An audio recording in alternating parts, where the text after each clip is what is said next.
I'm Val Napoleon. I am a research chair and professor at the Faculty of Law. I'm Cree. I'm from Northeast BC, from Saulteaux First Nation. I have the privilege of working with the restoration and revitalization of Indigenous law in partnership with Indigenous communities across the country. It's the best work on the planet. We work with governance, with lands, with water.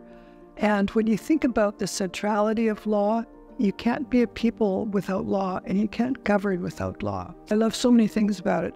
I have the opportunity to work with amazing colleagues, with incredible communities, with passionate people who care deeply about their families and their communities and their worlds. It's significant in so many ways. So first of all, Canada is multi-juridical. It always was, it always will be.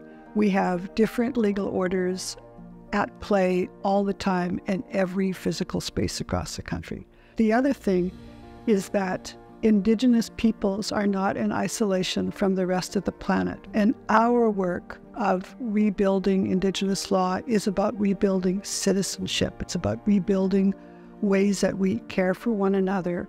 That kind of work matters to the rest of Canada, just the same as civil society and democracy matters to the rest of Canada.